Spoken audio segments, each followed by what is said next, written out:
I suppose you wonder why I've gathered you here today. Okay, so hey everybody, thanks for being here. It's nice to be back at Space. I think 2019 was the last time I was here, so welcome back to the normal world a bit more, you know. Okay, so for my book report, what I did during the pandemic, I made these two books, Lies My Teacher Told Me and Falsehoods. And often I do a work of fiction and a work of nonfiction simultaneously, or I figure out a way to kind of like do them incrementally back and forth. And I found it's good for my soul. It's good for my creative processes. It lets the weird stuff in my fiction stay weird, but kind of grounds it. And it's kind of just nice to have a foot in both pools. So I just last week released a full comics adaptation of Lies My Teacher Told Me by the late, great James Loewen. Side note, I actually don't know if Loewen is how you pronounce his last name. We talked on the phone a bunch and everything, but that's my southern pronunciation. It may be Loewen, but thankfully no one's recording this right now because it would be mighty embarrassing for my publisher to discover I didn't know how to. I wasn't 100% sure on how to pronounce my predecessor's last name. So, by the late, great James Loewen, in a nutshell, his book, which was originally published in 1995, is a history book about American history, textbooks, which seems like, on its face, seems like, oh, that's drier than dry. Like, am I really ready to dive into a 500-page book about American history textbooks? But you know, thankfully, 2 million people have been very interested to dive into such a dry topic. And the reason why is because he brings so much of his personality into his irreverent, observant, very humane writing. Okay, so here's the man himself, rocking the Abe. Side note, I had an Abe from 96 to 2001, so feel the connection, Jim. All right, so I read the original edition of the book around 2005 or so, and read it a couple times throughout the aughts and the 2010s. His work from 2007, Sundown Towns, A Hidden Dimension of American Racism. For me, that was like the touchstone book. That fundamentally altered my worldview, and as a Southerner who had settled into the Midwest, you know, going on 20 years now, it was reading his book that allowed me to like understand power and inequality in the Midwest while breaking free from this like Southern mindset of what that looks like and how that plays out. And that book impacted all of my work that I've done from in the empire to the present. So in late January 2020, my schedule was pretty free. I'm like, oh, 2020, I can't wait to hit the road and go to a bunch of comic shows and just like do things with all the freedom of an open world. But yeah, he emailed me out of the blue in early 2020. He was like, oh hey, I was wondering if you're interested in adapting this book. I immediately wrote him back without getting in touch with my agent or anything. And it was like, absolutely yes, we'll work out the details later. I'm ready to get started right now because I know what this looks like in my head and it's gonna be awesome. And he was just really like, he was 78 and he passed away in 2021. But he was just very upfront, extremely just approachable and normal and thoughtful. And within a few minutes of speaking on the phone for the first time, he's like, oh great, I'm really excited about this. We'll start discussing, you know, like what this could look like and everything. But he's like, just to let you know a little something, I have stage 4 cancer. I'm gonna die. It's gonna be fine. But he's like, I'm not in remission, but I'm doing great right now. Like everything's cool. He's like, at some point though, it will take me. So he's like, we're gonna keep on doing this together, and you know, either I will be here or I won't when it's done, but let's do this. I was like, what a profound like sense of like peace with like the struggle that he's been going through and where it's taking him. And it was just kind of stunning. So he signed the book to me in hopes that I will carry it on. So just immediately, well, then March 2020 happened. And I'm like, all right, time to sit on this couch with my children for the rest of 2020 and kind of bust into these books. So there was the regular edition and the young readers edition. Same material, different writing style. And essentially, like I took my copy of the book, I reread it again, just noting and underlining. And it's like a 500-page book or something. And immediately I was like, okay, this book cannot be more than 300 pages. It'll be intolerable as a comic. So I was like, I'm going to aim for 250, go up to 300, but what does that mean for the fact that this is a history book, and I now am going to have to make decisions that curate the scope and scale of the history that he has chosen to include in his landmark work. Like, no pressure. It was helpful, however, to begin to, I don't know, like I would actually, it was more helpful to go to the YA version of the book at this point, where you're like, okay, what are the main points and what's the narrative thread to what he's trying to communicate in each chapter. So there were a couple of moments where like I would really look at the language he was using, but most of the time it was his choice of what to omit and what to include in the YA version, and I would take it back to the regular version and be like, okay, this can go, this can go, this can go, make peace with it. So this is my kid Everly. She was in pre-K in March 2020, so she started kindergarten not having regular kindergarten. Many of us know this experience as parents, and this is my dog and my cat chilling with her in virtual kindergarten. Mm-hmm. And this is basically how I read, annotated, and thumbnailed the entire book. Was sitting on this dirty futon with the pandemic raging while there was an attempt to have kindergarten. Here's the only existing photo of my adaptation from the book into its first stage in my sketchbook. So essentially, this is where it gets weird and maybe like, yeah, if I could do it again, perhaps I would make some different choices in terms of process. Because once I read, underlined, made my notations, and I knew what was going to be in the book, I got to the thumbnailing stage. I thumbnailed the whole thing in my sketchbook, but then, for the first time, round one, I wrote the entire book by hand in my sketchbook. So I used my own shorthand, but it's panel by panel. It's every sentence that's going to be in the book. And I was like, this is insane and probably a bad idea, and yet how else am I supposed to know what's going to fit in the panels? This part is like, this is the first talk I've ever done about this book, so thank you for helping me out. But also, it's interesting the difference between speaking to a comics crowd and a non-comics crowd, because a lot of this, it's like magic when speaking to people who are outside of our little nerd pond. But we all know the Sisyphean nature of being like, yeah, comics take a long time, and nobody notices like the 90% of work and time you put into it.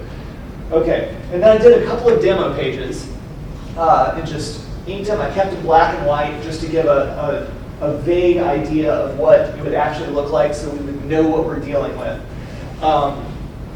And to hopefully get feedback for the first time. And then from the demo, this is where I had to go, okay, put on my big boy pants. I was like, I'm about to, push back, ask questions, and really be like, okay, you asked me to adapt this book, here I go. So taking the script and then interjecting all types of questions and notes for James Loewen and for the editors to get in the ring about, including having a little bit of a pushback on what would have been 1990s assessments of events which would have happened in the 70s, for example. Being like, well, it's been a few decades, what about this? And then, to my delight, looking back to make this slideshow, realizing I had this volley of notes from James Loewen himself that are just really, like, the dude was just so sharp and knew the material inside and out. And so it's really interesting to see him, like, this is about, talking about, like, anti-racist movements in America through the last 150 years and their impact outside of racial equality and legal rights and representation for Black Americans. And so, like, him getting in the ring to be like, oh, I don't care too much one way or another about your word choice with this. I do think anti-racism is a thing in a way, and I'm arguing back and forth, but basically being like, oh, I don't care too much. You've got this. Okay. It was a very fertile environment for just ideas to fly. So then once that was done, I penciled the entire book and penciled the lettering for the entire book. So that's the second time I wrote the entire book. So here's the only photo that exists of just like a batch of pages with the lettering actually inked, which makes the third time I wrote the entire book. But along the way, when I was like, wait a minute, this isn't a comics publisher. This is just a book publisher. I'm like, I think for editing, they're going to want a Word document. And so I was like, I'm going to take my lettering on pages. And I had already asked, I was like, could you guys like send me a Word document of the book? That'd be easy. It got lost in the shuffle. But eventually I was like, I'm going to feed this back into a Word document and send it to them. And so for the fourth time, I wrote the entire book. And I'm like, what has my life become?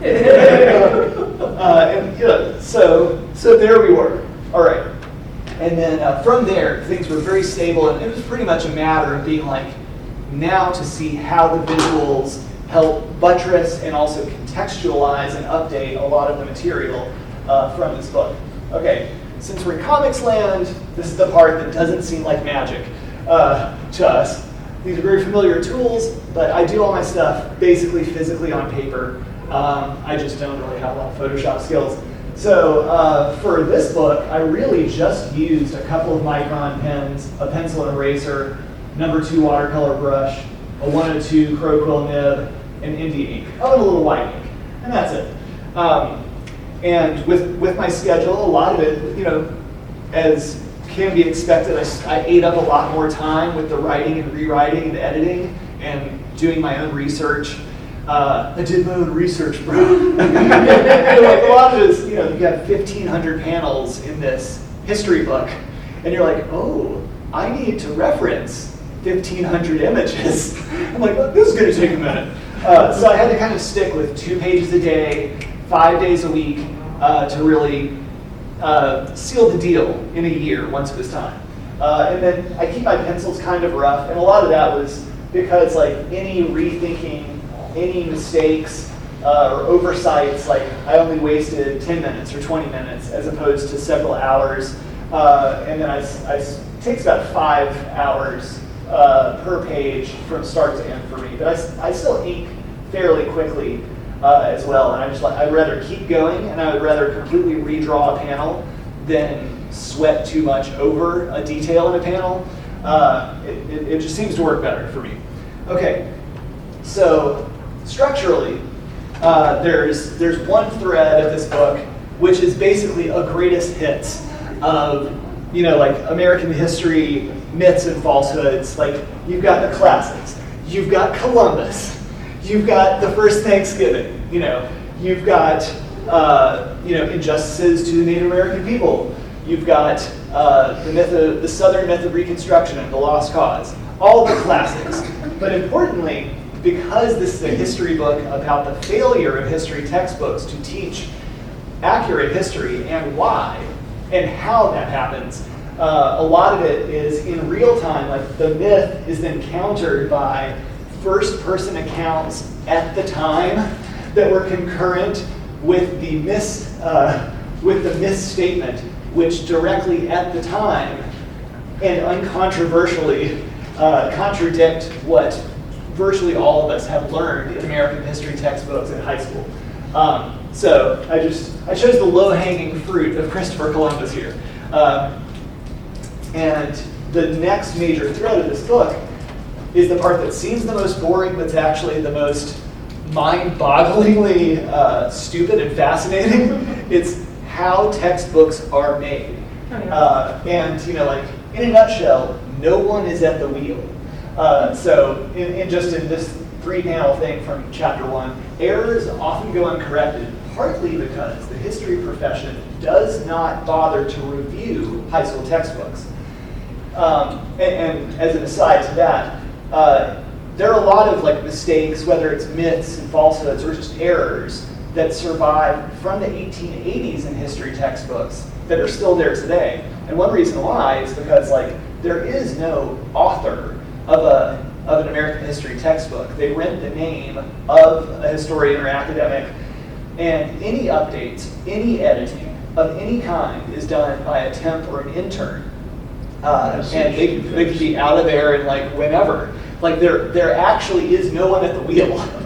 And it's amazing to read his original text, and not knowing him at the time, really getting that sense of I felt like he had a sort of a Kermit the Frog nature about him. You know when Kermit's oh, I can't believe it. And so there are these moments where when we talk on the phone, I try to get that sense of his actual demeanor and persona and be I'm gonna have to run this by his son after he passed away. But to try to get that sense of being so frazzled and mystified by the fact that there's no one driving the ship. So they just push it forward year after year, just redesign the books?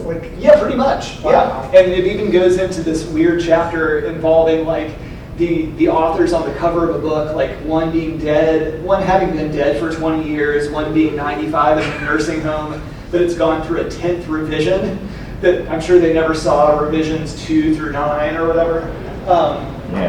Yeah, so essentially history textbooks are just clones of each other. It's its own internal process by which things are stamped and approved. And this is really at the core of the problem is the fact that it's not as much a matter of people being we need to bury the truth or whatever. It's actually the fact of people being well, we finished this textbook. It'll be it's at the printer now. I'm going to go home and eat dinner. It's where the truth is always more mundane and thus more shocking. Another major theme throughout the book, the one that the first main chapter starts with, is he loops back around to constantly. It's the problem of heroification. And it's the difficulty that history textbooks have. They paint themselves into a corner by having revered figures, such as Abraham Lincoln, such as Helen Keller, who are known as American heroes, but by showcasing an agreeable, heroic, sort of monolithic, one-dimensional version of them, the things that actually make them interesting, compelling historical figures don't fit with the notion of a mythical hero. And so they simply omit that. And this 3-panel sequence, a lot of it is simply about Abraham Lincoln also being a politician, and thus, speaking differently to different audiences, but also delivering different messages to different audiences in order to win an election or sway opinion. And a lot of that means there's definitely shameful stuff where, a lot of criticism rightly goes towards one of his most famous quotes where he's if I could end the Civil War by freeing all the slaves, I would, and if I could end it by freeing none of the slaves, I would.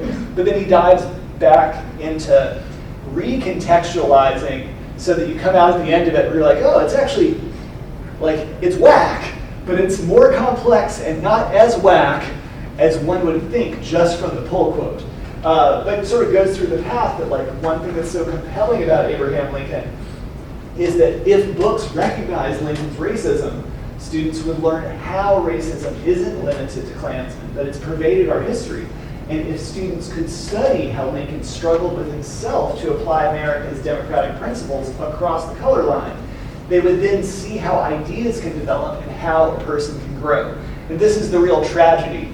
I'll get back into the notion of ideas driving history in a second, but the fact that ideas are the first thing cut from a history textbook. And so getting into Helen Keller, another basic jam is that, yeah, she was a wobbly, she was part of the IWW, she was a radical socialist, she dedicated her entire life.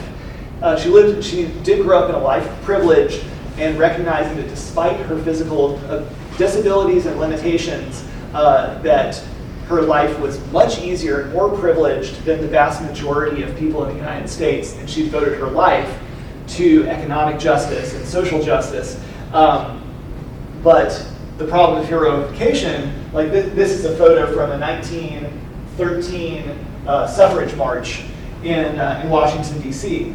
But when their messy parts are removed, her being a radical socialist in the 1910s, or the fact that that march, we always get some nice photos at a certain point, even in 1913. But in fact, most people on the marching route showed up to protest against women's right to vote, and they instigated a mini riot. The parade route was only a mile long, but it took 6 hours to go the mile because of the protesters. And Helen Keller wound up so exhausted and unnerved that she actually canceled her speech at the end of the 1 mile parade route. And then public outcry after news coverage of the mistreatment helped reinvigorate the suffrage movement.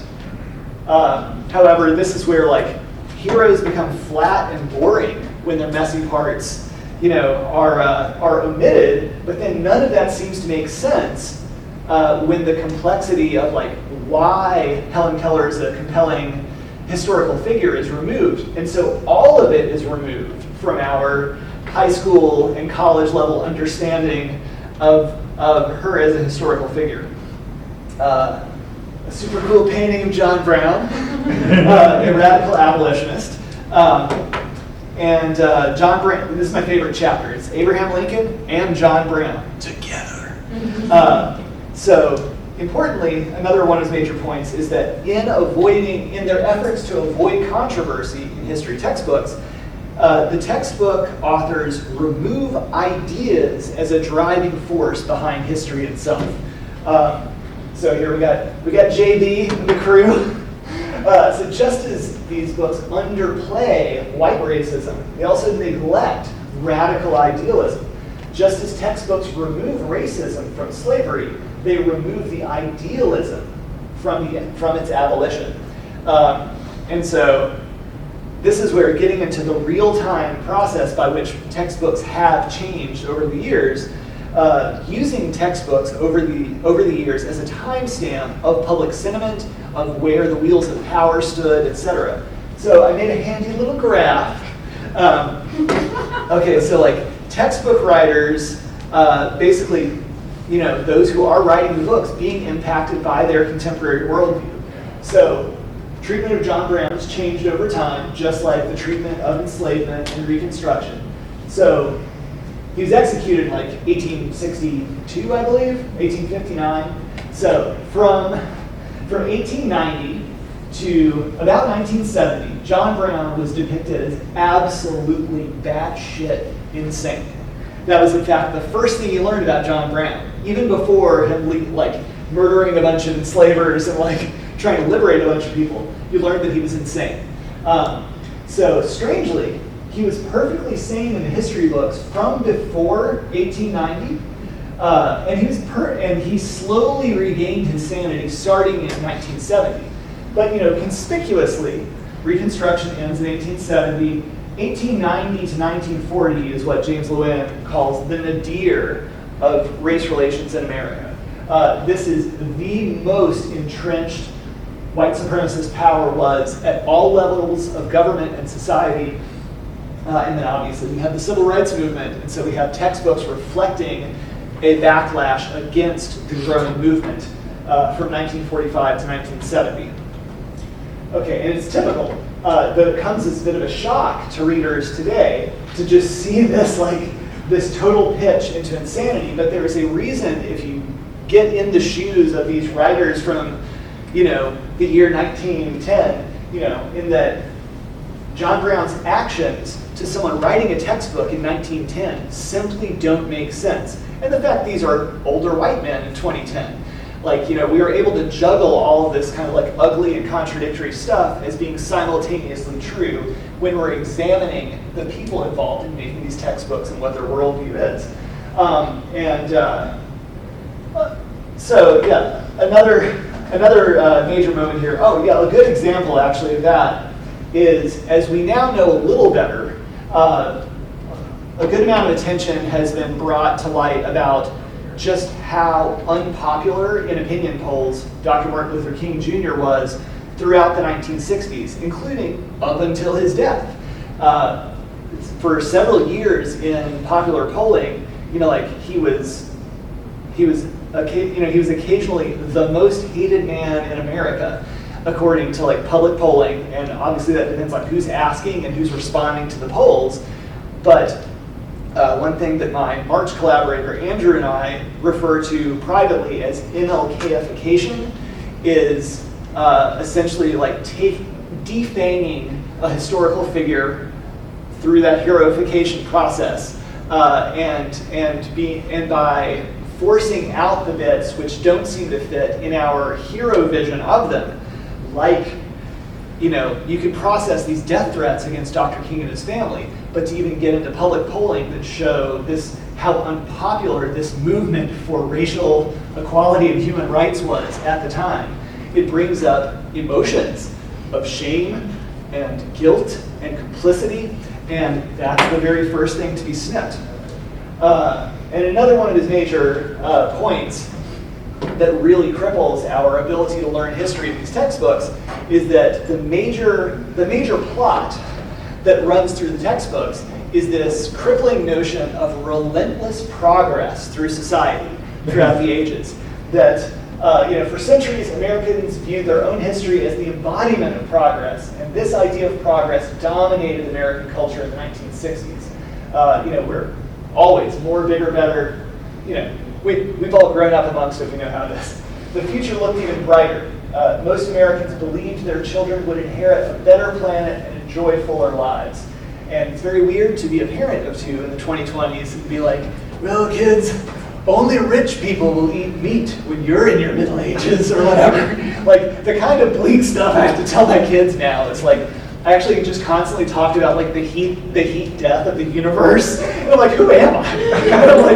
I'm like, they've lived their lives knowing about school shootings, Nazis, and climate change. I'm like, what a time to like raise kids, equipping them for this very bleak world.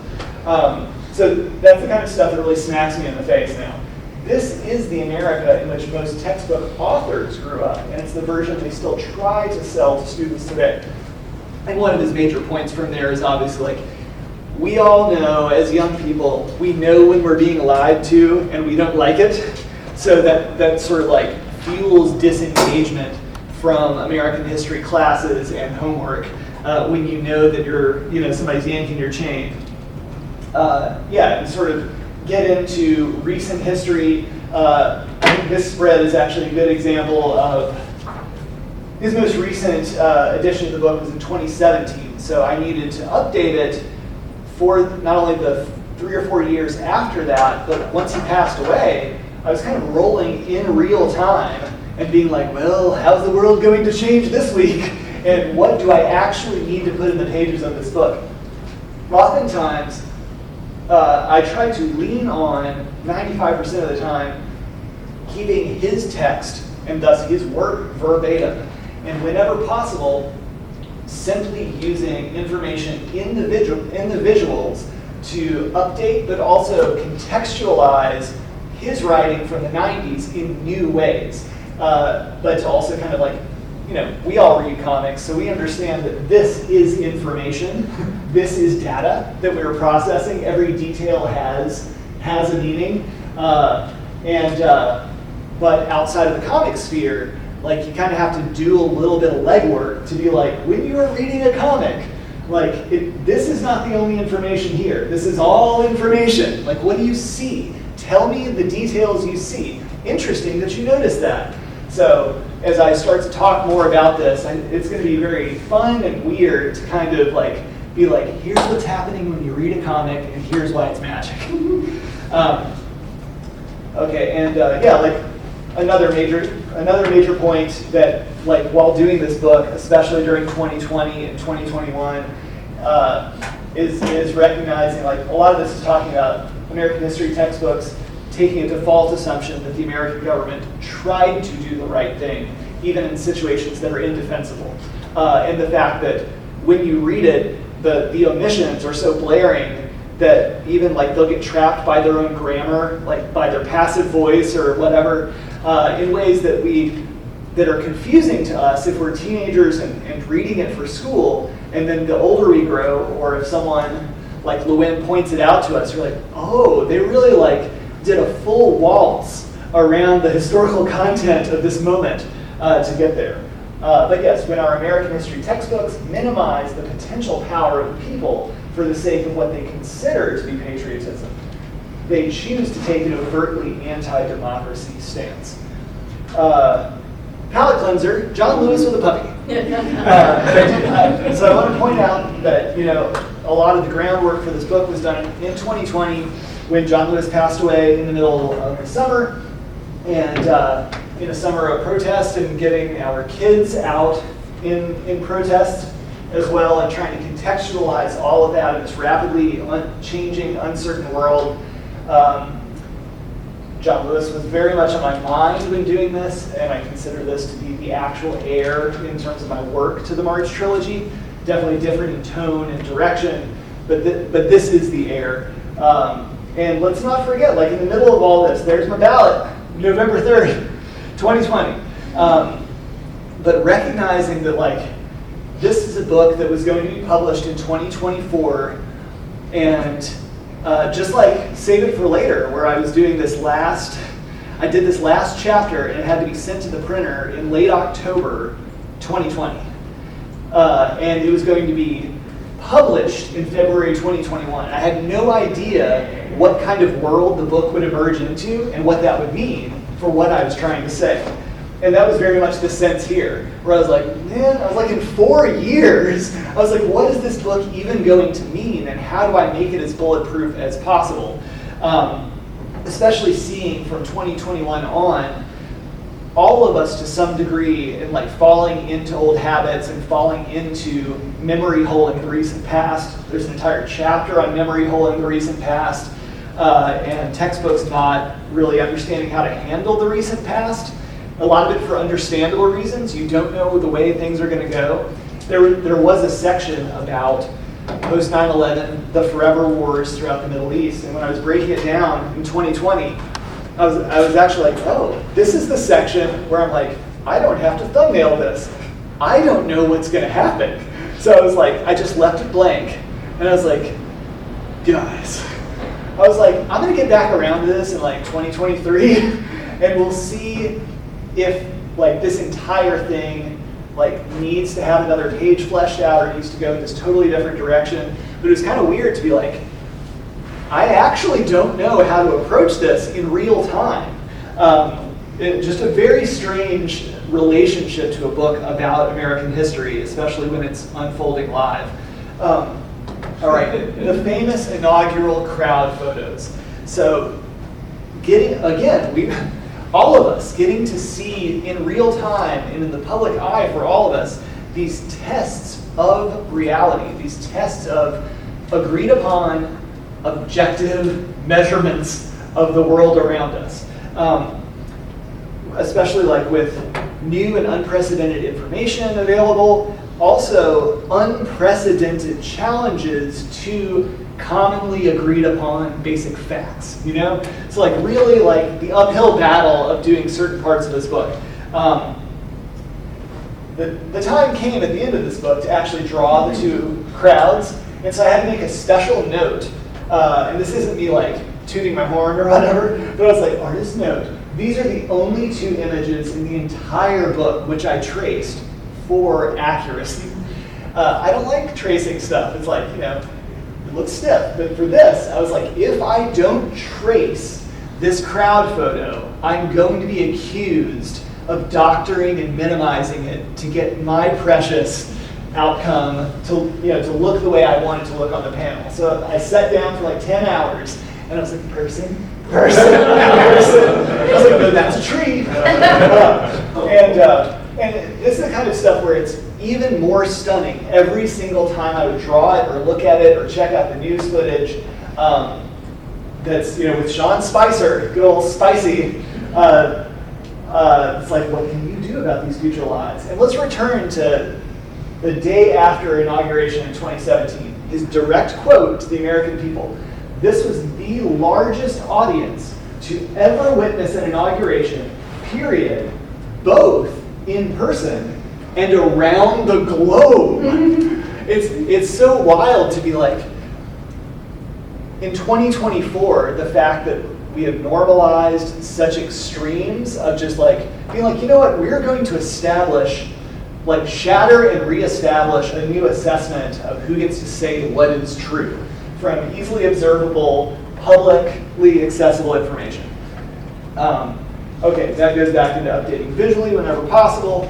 There are a lot of spots in this book where, like, obviously James Loewen and I are on like the same political page, but this book actually kind of like defies easy political polarization, because what he identifies clearly as a huge part of the problem is by removing ideas as the driving force behind history, a lot of people are left getting off the hook for their own, like a lot of politicians and leaders on both sides of the aisle, for the failures of their policies, of their messages, or for getting, you know, dragged down in corruption or whatever. He does a really good job throughout his writing, throughout his work, at showing that issues of corruption and issues of power for power's sake are pervasive throughout, you know, the American political system and strata. And it's one of these things where I'm like, if people would just read the book,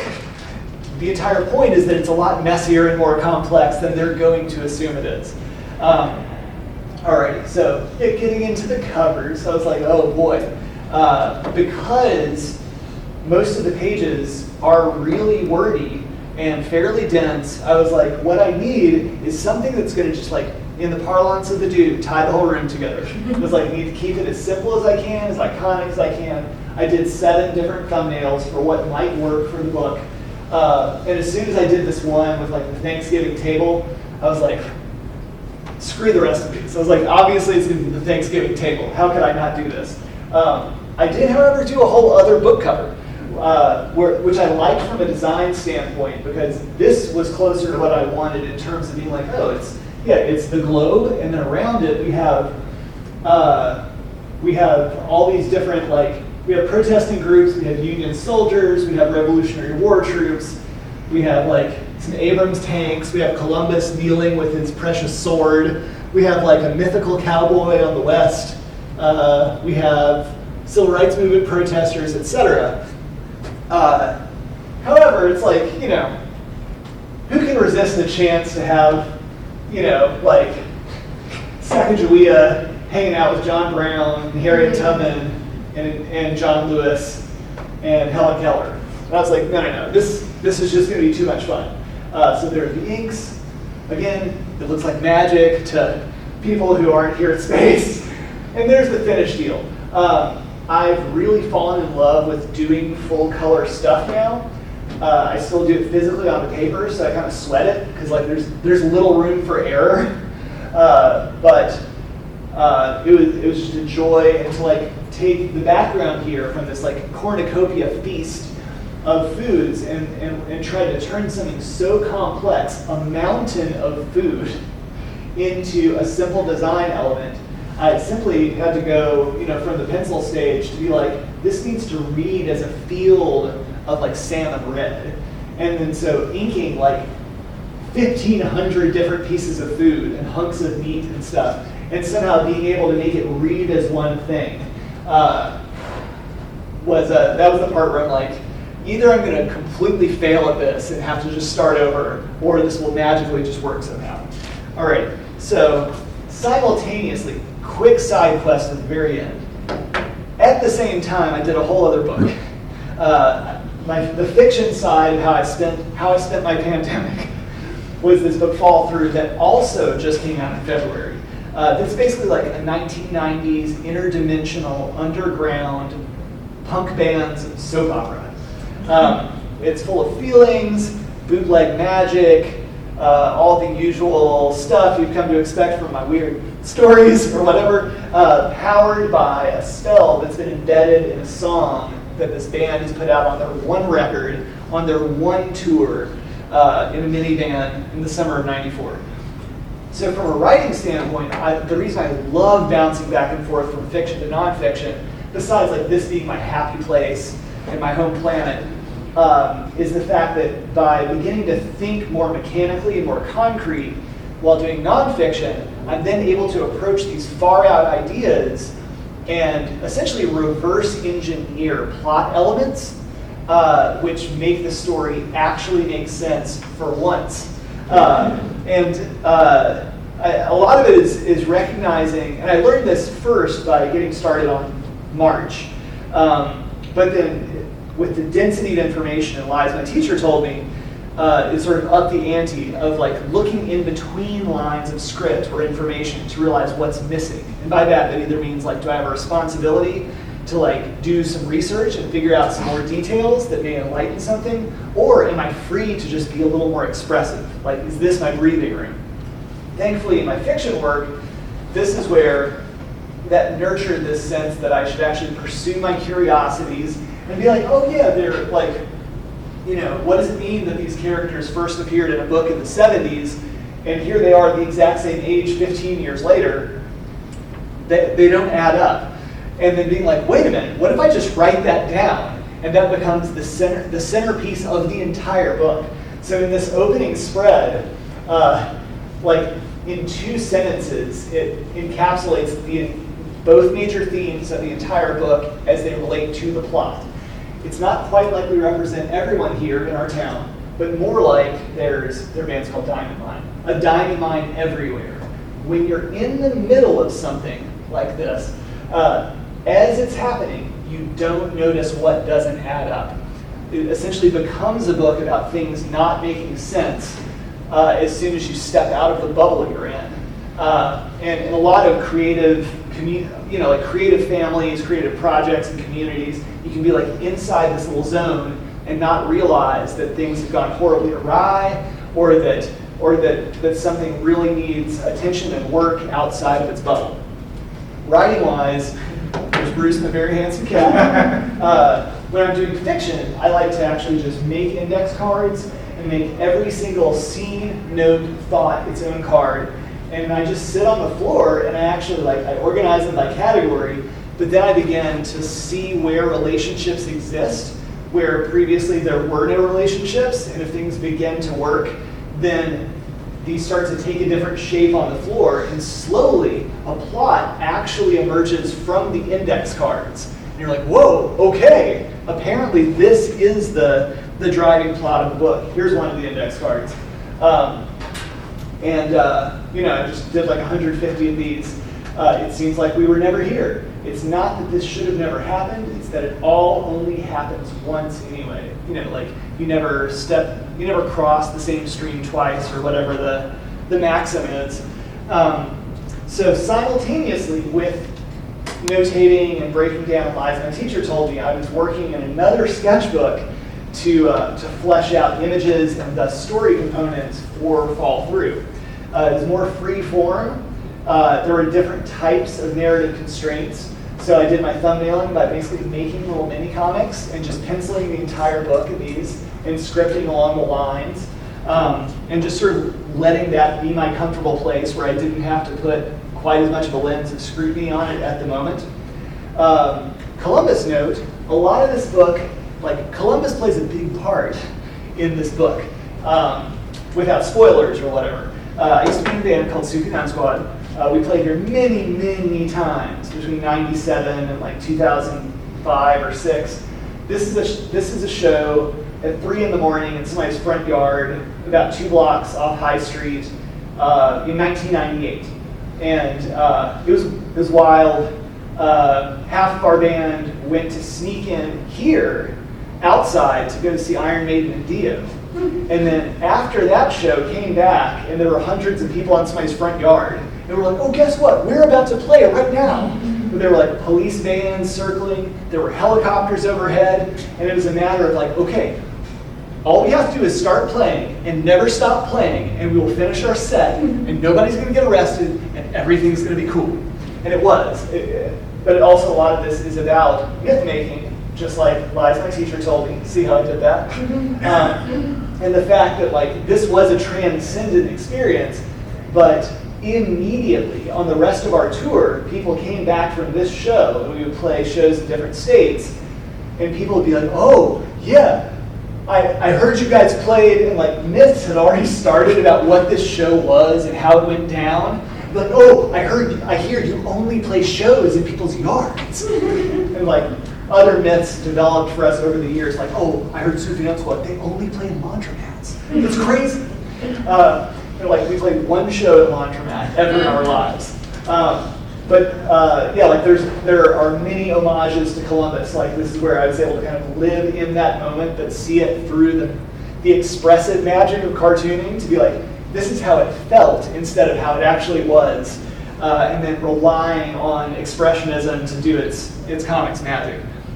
And I guess my final slide is simply that going, like, I'm constantly working. I don't take more than like 3 days off work. I'm not proud of that. Like, that sucks. I blame myself. I don't know how to chill out.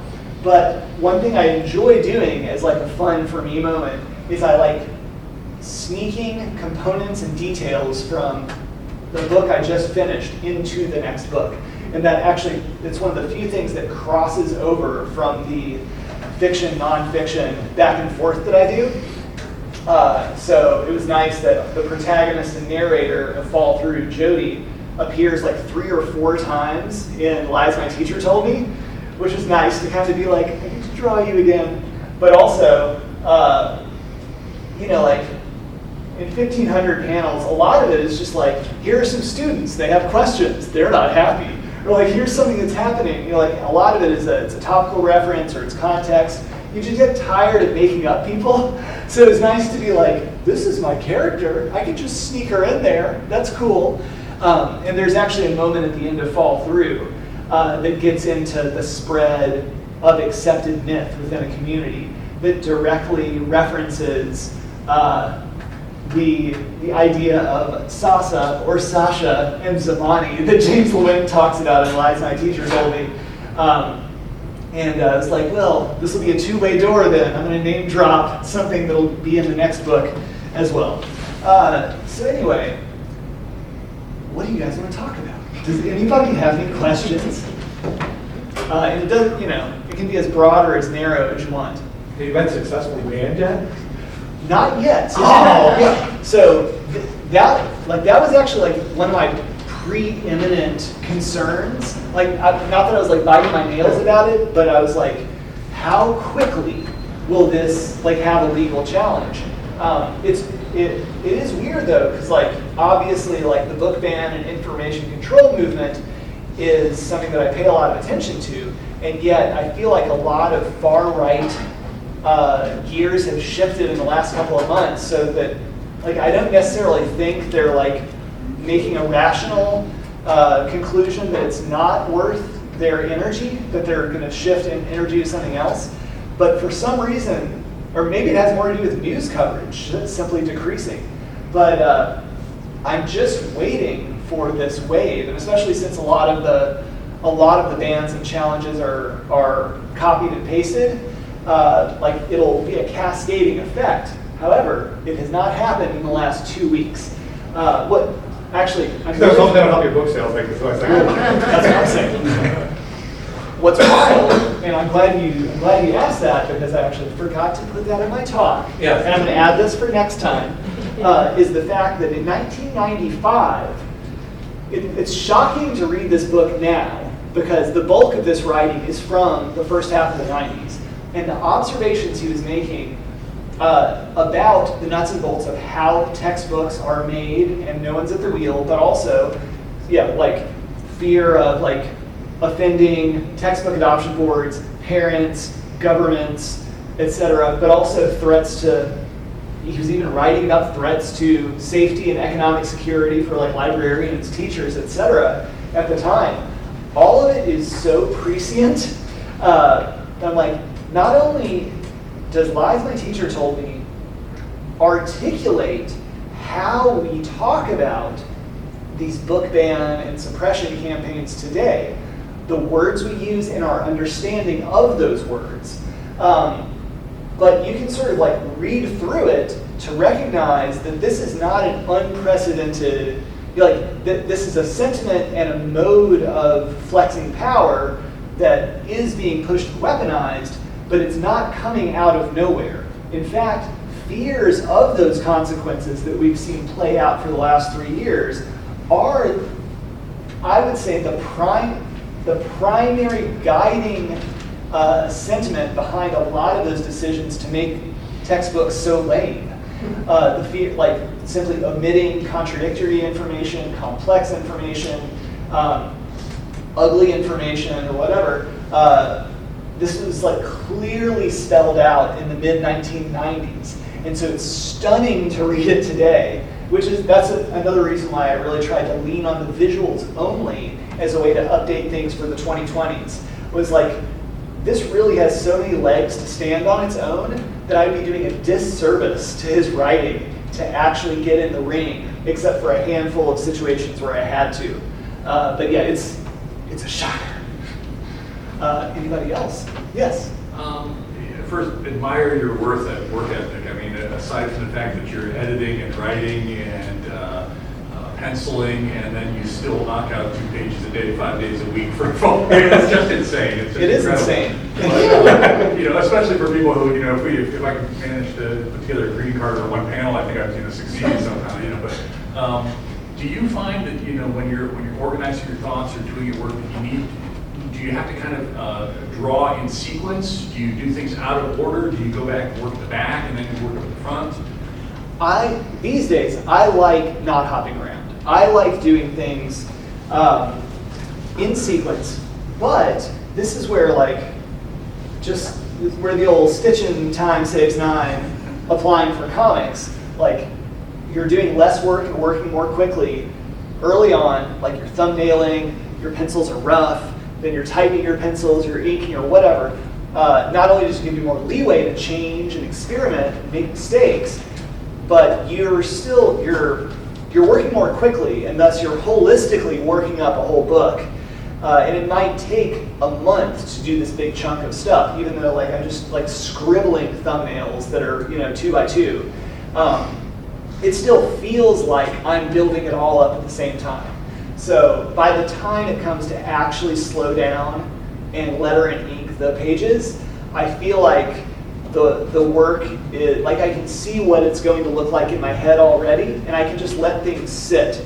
And I'm like, I'll get to page 200 when I get to page 200. And I don't really feel that, whether it's artistic, whether it's consistency of the look, or there are other books where in order to continue working, I can tell when I start to get bored, and that's when I'll skip around to what panel do I really want to draw? What scene do I really want to draw? Just so I keep working.